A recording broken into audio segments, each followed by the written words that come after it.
No. Para ti. Come on. And we moving on. That's it, baby. Pero estos dos que viven contigo. I know you're on a roll.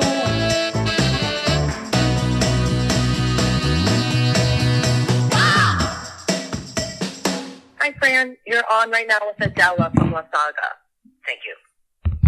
Hello, Fran. Hello, Adela. I've been watching your doc on Netflix. To be honest, I've watched it like 3 times. Now, I'm wondering, have you seen it? Because you don't have Netflix, do you? That is correct. I've never seen it on Netflix the way you're watching it, but of course I saw it, when we were making it 8 million times. Did you expect that it would be such a success? I mean, worldwide? Well, I didn't really know. Look, no one knows. It doesn't matter whether it's a movie, a television show, a book. No one knows what's going to succeed, because if they did, everything would be a success. So, no, I didn't know this. I did know that Netflix was around the world. Yeah. And this is my first experience of something like that, because to me, that's the great thing about Netflix. I mean, it's fantastic. I've heard from people from all over the world, places that I have never been, so when it first was released or dropped or whatever they call it, the first call I got, these were obviously from people I know, the first call that next morning was from Doha, the second call was from Saigon, Wow. The third call was from Geneva. So I thought, this thing is everywhere. It's everywhere. I mean, you've always been very famous, but Netflix made you a star. And you may not like what I'm about to say, but you even became mainstream, Fran. Well, we'll see. I mean, I don't know exactly what that means. I mean, I do know that it's certainly outside my usual audience, that's for sure. Yeah, absolutely. Absolutely. What was it like to be interviewed by one of your biggest cheerleaders and your closest friends? I mean, he could not stop laughing all the time. And this is just something that's always been true of Marty in regard to me. I mean, ever since I've known him, he's just probably the person who finds me the funniest. So that this is just some natural chemistry between us. Yeah. A lot of people noticed that. Some people thought it was like excessive. But I assure you, this is the way Marty and I are together, when we're together alone having dinner or something. Who came up with the idea? I've done that in quite a while. I'm sorry? Yeah, I know. Like, you've been pretty close for a while. Yeah. But, what? Yeah, I'm sorry, go ahead. No, what do you think about friendship? I mean, he's been a good friend of yours for a long time. Well, friends are the most important relationships in my life, and that's always been true.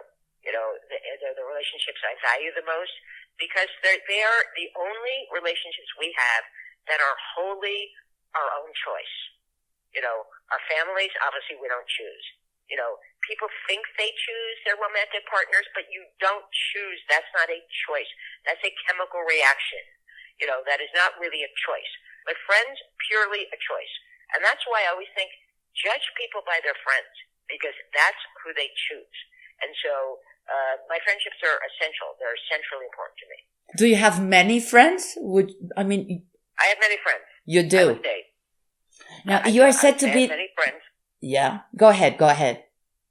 They're very important to me. I mean, obviously, I don't have a million very close friends, but I have quite a few close friends. I also have friends from, I have a close friendship with someone I grew up with. We've been friends since we're 4 years old. Wow.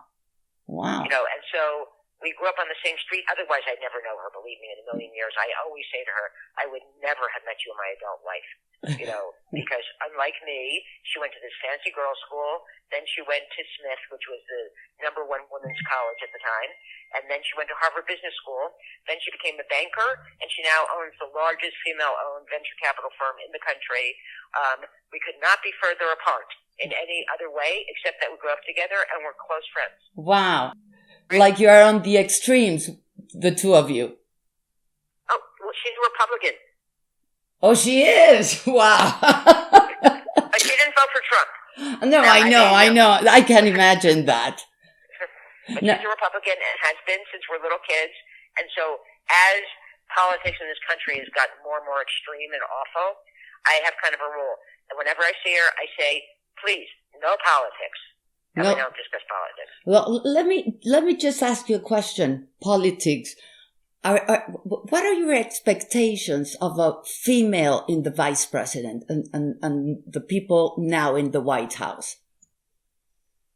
Well, I have to tell you that as far as I'm concerned, my life and the lives of really everyone around the world improved instantly the second Trump was out of office. And that would be true even if, Biden's not going to get to do a lot of what he wants to do.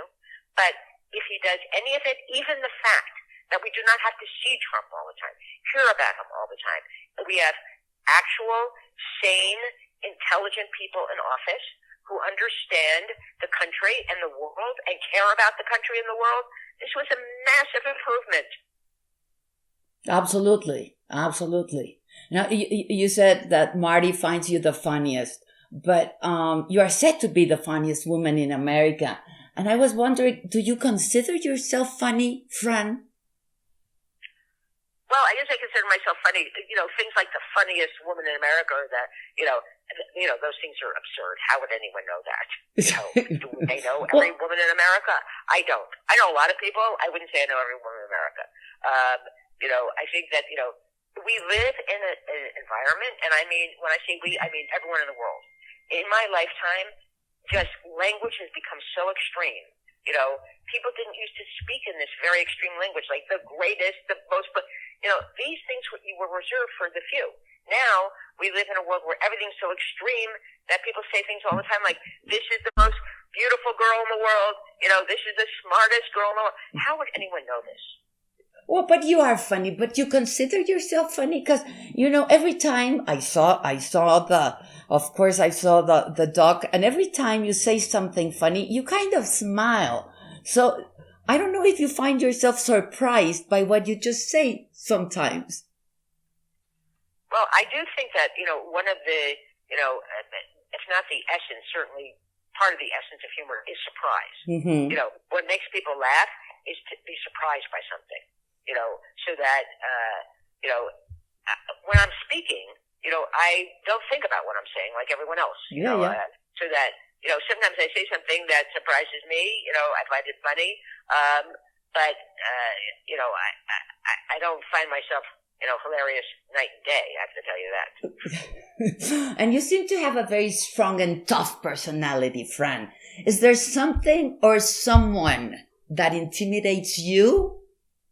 I'm not very intimidated, I have to tell you. I've never been, I've never been very intimidated by other people. I just don't think in those terms. I mean, there certainly are people that I admire, although few and fewer, as they die off. But I wouldn't say intimidated. I don't think that's the right word to describe my response to other people. Yeah. Because that's about fear, and I'm not generally fearful of people. I mean, certainly there are people I'm fearful of because, they're carrying a gun but in general, I'm really not. Well, or they have a responsibility and they do not know what to do with that. No? Like Trump, for example. Did you? Well, of course, it's terrifying to have people like this in public office. Yeah. It is horrifying. Yeah. It seems like good taste. You were talking about what the era we are living in. It seems like good taste, it's obsolete. Because I don't know if you agree, but culture has become like a cheesecake factory. Do you think we live in a very mediocre society right now, Fran? I think that one of the reasons it seems that way is because we're exposed to so much. Because of the internet, everyone has access to the public, so that, anyone, any 12-year-old kid singing, becomes known to many, many people. So it used to be that there were a lot of barriers to being known to the public. So there was the idea, at least, that a lot of mediocre stuff, or even worse than mediocre stuff, got winnowed out. Mm-hmm. So that probably is true. I think that we're exposed to so much stuff that naturally, look, most things, I don't care what they are, I don't care whether they're chairs or congressmen or books, they're mostly no good. They're mostly no good. So the content of culture has changed, Fran. Well, that's because, in this country, people constantly use the phrase popular culture like we have another one. I mean, this country was never known for its high culture. Mm-hmm. That was not the point of America. Yeah. This is not, Spain. This is not France. This is not an old cultivated culture. America basically was an idea. And so the great thing about America was the idea of America. And the bad thing about America is how that idea has changed now. Well, you were in the center of gravity of the major cultural events in the 20th century. What do you miss of that, Fran? Do you feel nostalgic of those days and that people? I don't really feel nostalgic because I think nostalgia is an awful thing, really, especially culturally. Mm-hmm. It's really a kind of poison because it's regressive. It makes people look back all the time. And it's also inaccurate because when people look back, they're only looking at the highlights. They're never living through the tedium. So that, you can say, yes, Renaissance Italy, it was fantastic, and it was. But I'm sure that the people who were living then also had a lot of tedium in their lives. Yeah. So that, not every single person in Renaissance Italy, was Michelangelo. Yeah. So that, that's true even if you look back at lesser eras. You see only the highlights. And so that's what makes people nostalgic, I think. Have you been in Mexico ever? I mean, I know you're not a very big fan of traveling, but because of your work, you've traveled a lot. Have you ever been to Mexico? I have only been to Mexico once for one night, and only because of one thing that I am very bad at is geography, although I'm better than I used to be. Okay. So once, when I say many years ago, I would say in the early 80s, I was in San Diego, and someone interviewing me from the newspaper mentioned to me that Mexico was like 10 seconds away, which I did not know, and that there was a kind of really a trolley car that went from like near my hotel to Mexico. So I thought, that's unbelievable. I can just get on this trolley car and go to another country. So I did. You did? But that was Tijuana, exactly. Yeah. So I went there. I got on the trolley. I went to Tijuana. I walked around. I went to a restaurant. I ate dinner. I walked around. I bought some things. I got back on the trolley. I went back. That is the sum total of my knowledge of Mexico. But you've never been to Mexico City. You after the pandemic, even if you're not very fan of traveling, you should come here because Mexico City has the risks of the New York in the 80s and this permanent old world charm also. And I guarantee you'll have a great time. Yeah, no, I know. I actually have some friends who live there. In Mexico? In Mexico City. But are they Americans or Mexicans? Do you have any Mexican friends? I have some Mexican friends. The friends that I'm thinking of that live in Mexico City are half Mexican and actually half Italian. But they live there. I see. Now, tell me, how have you been fooling your time through the pandemic? Well, mostly reading, I would say, walking around. I walk around, surveying the landscape to see how things are improving or not improving. Mm-hmm. Talking on the phone. And you like talking on the phone, Fran? For the last 10 years, many of my friends have announced they don't like to talk on the phone anymore. They just want to text. So I don't text, so I wasn't talking to them on the phone.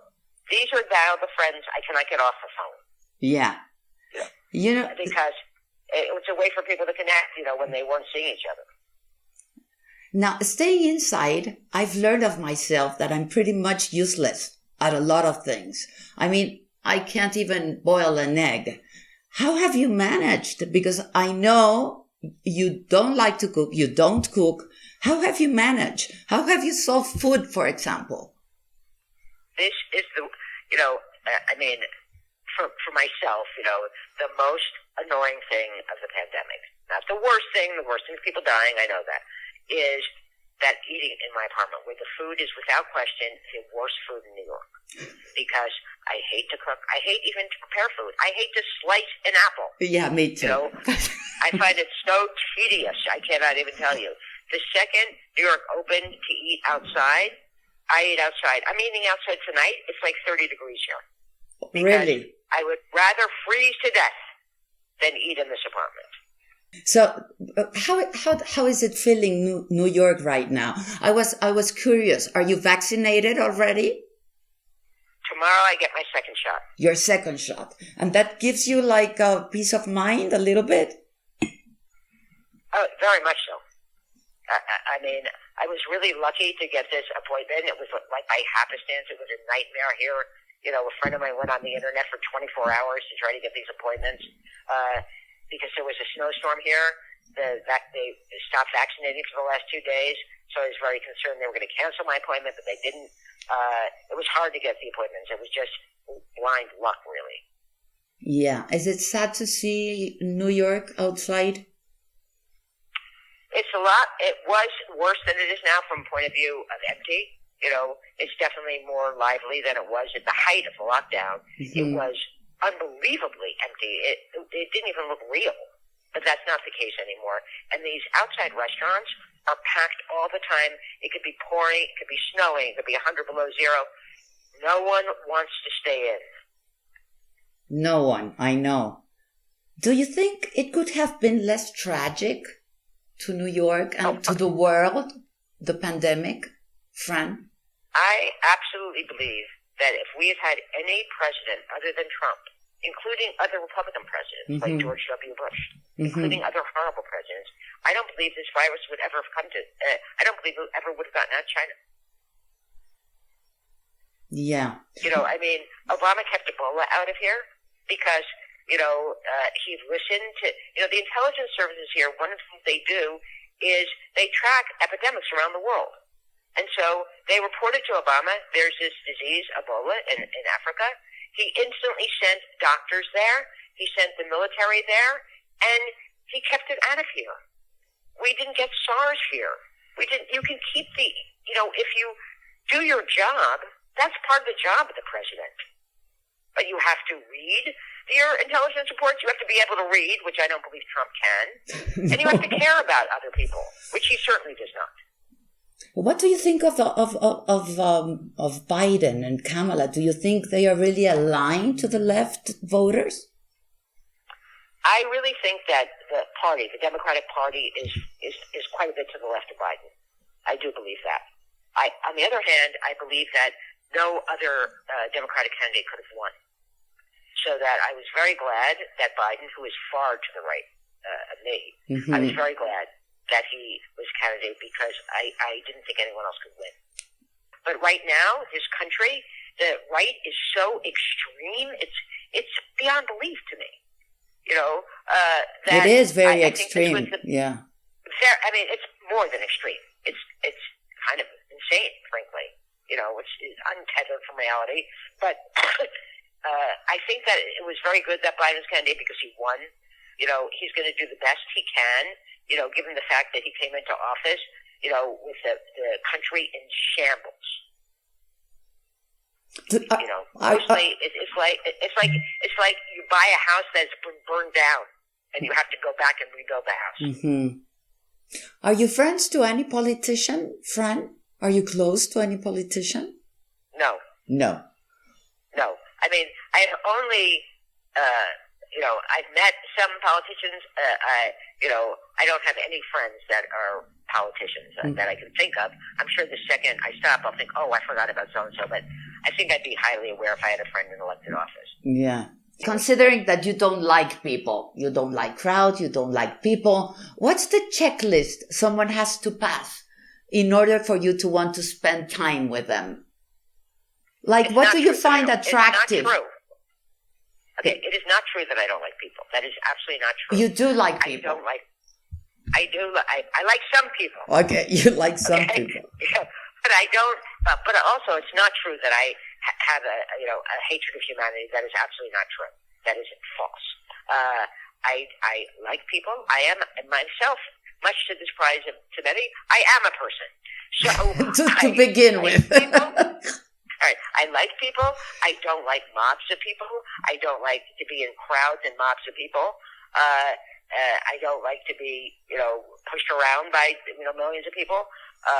But as far as friends are concerned, I guess I could make a list of things I require in friends, but that isn't really how life is lived. Yeah. I know that's how life is lived on the internet to some extent. I know that's how people, internet dating. I know that's how they do it. They make a list. The person has to be this and that. I never did that. It's not my belief that that's the best way to know someone. And sometimes friendship is just a chemical thing. You just like the person. And sometimes there are people that I dislike that I cannot give you a reason for disliking them. They're just not my cup of tea. But what do you find attractive or appealing in someone? Well, a sense of humor is very important, by which I do not mean they have to be funny, but they have to see the world that way. Because if you don't see the world that way, the world, is basically, tragic. Real life is tragic. Human life is tragic. And if you don't find that somewhat funny, you're really doomed. Yeah, sense of humor is important. Very important. Essential. What you've said of yourself that you are a very bad girlfriend. Has the pandemic changed your view on relationships, Fran? No, not at all. Because my refusal to live with anyone ever, I never have, has only been, shown to be a stroke of genius. Because I never could have gone through this thing if I had to be in this apartment with another person. What have been the blessings, Fran, of growing older, if there are any? Believe me, it's, no old person would not prefer to be young. So, it's not the greatest time of life. But the advantage of it... It is not. I'm sorry? Yeah, it is not. No, of course not. But it used to be, up until the pandemic, the best thing was that you felt like you knew everything, by which I mean, no matter what had happened, no matter what was happening, it reminded you of something else. So you could kind of figure it out. The pandemic reminded me of nothing else, because nothing like it had ever happened in my lifetime. Yeah. So, I could say that it was very jarring and shocking to have something happen that was totally new. And if there was going to be something totally new, I wish it had been something a little more entertaining. Yeah. Fran, thank you so much. I'm looking forward to maybe meet in New York soon and make an interview for television, etc. And but I really appreciate your time. This is early for you, I guess, no? Yeah, this is early. It is. I agree. Yeah, it is. So thank you so much and take care. Keep safe. Okay, thank you very much. Thank you. Bye-bye.